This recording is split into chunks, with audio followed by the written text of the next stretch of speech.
प्रशासन की इज्जत करते हैं, इसलिए डिस्क्लेमर दे रहे हैं। निवेदन करना चाहूंगा, कोई चैनल न बदले। इस शो के सभी पात्र और घटनाएं काल्पनिक बिल्कुल नहीं है। अगर किसी वस्तु, व्यक्ति या घटना से कोई संबंध निकलता है तो याद रखना चाचा विधायक हैं हमारे। इस शो को देखकर सिर्फ मुस्कुराइए, क्योंकि हमारा उद्देश्य किसी की भावनाओं को ठेस पहुंचाना नहीं है। लेकिन अगर फिर भी किसी की भावना को ठेस पहुंचती है तो आओ कभी हवेली पर।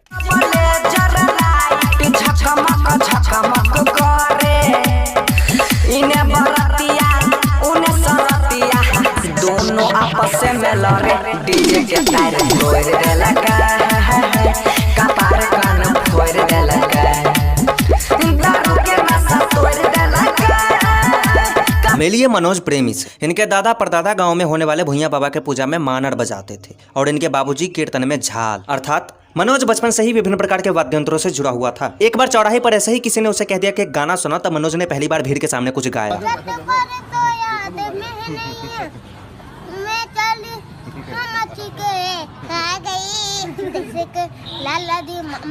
मनोज का गाना सुनकर चौराहे पर सब्जी बेचने वाले किशनदेव पंडित की बेटी मुस्कुनिया उस पे फिदा हो गई। सभी ने मनोज का गाना सुनकर बहुत तालियां बजाई। तभी मनोज के मन में आया कि अब जो हो जाए, बनना तो सिंगर ही। लेकिन मनोज के बाबूजी का सपना था कि मनोज कुछ पढ़ लिख ले, सरकारी जॉब ले ले, लेकिन मनोज ने ठान लिया था कि बनना तो सिंगर ही है।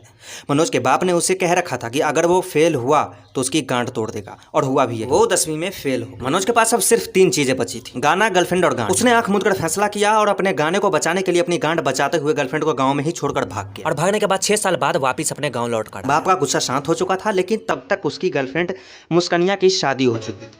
मनोजवा तो मानो जैसे पागल ही हो गया, और इसी पागलपन के बीच आया उसका पहला गाना।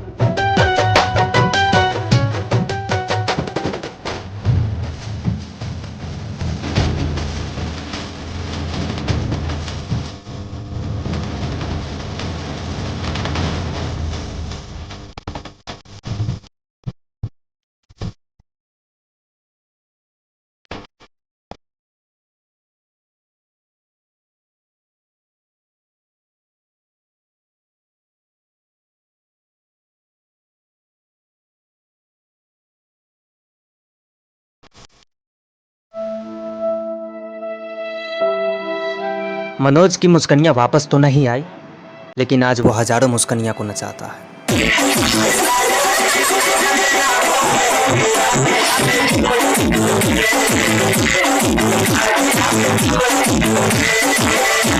नमस्कार, स्वागत है आप लोगों का। आज हम प्रकाश डालने वाले एक विशेष प्रजाति के ऊपर। ये एक ऐसी प्रजाति है जिसके अंदर दुनिया भर की सारी बकचोदियां पाई जाती है। ये एक ऐसी प्रजाति है जिसका दिल 1000 बार टूटता है। ये एक ऐसी प्रजाति है जहां महबूबा की शादी होने पर आशिक सिगरेट पीना सीख जाता है। ये एक ऐसी प्रजाति है जिसका कहीं भी, कभी भी और किसी पर भी दिल आ जाता है। फिर चाहे वो गोलगप्पे बेचता हो, चाउमीन बेचता हो, समोसा बेचता हो, देवर हो, ससुर हो, या फिर ड्राइवर ही क्यों ना हो। दिल लागल बा हमारे सखी रे ड्राइवरवा से।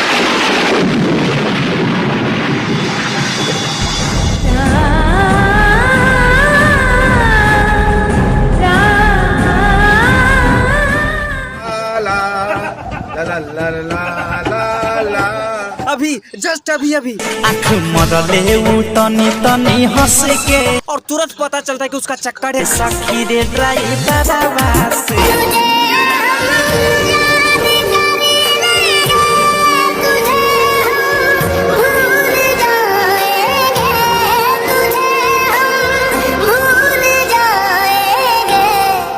अगर तुम एक सफल भोजपुरी सिंगर बनना चाहते हो तो फर्क नहीं पड़ता कि तुम्हारी आवाज मुंह से आती है, नाक से आती है या फिर गांड से आती है। यहाँ ऑटोट्यून मायने रखता है। मौसा हो अगर तुम उससे भी ऊपर कैटेगरी के सिंगर बनना चाहते हो तो गाने को वीडियो से रिप्रेजेंट करो, लेकिन वीडियो में लड़की जरूर होनी चाहिए। फिर चाहे वो शक्ल गोरिल्ले की भांजी जैसी हो या फिर चिंपैंजी की भतीजी जैसी, उसे डांस करना आता हो या फिर भूत खिलाना, वो भाभी के बहन की उम्र की हो या फिर मौसी के बेटी की उम्र।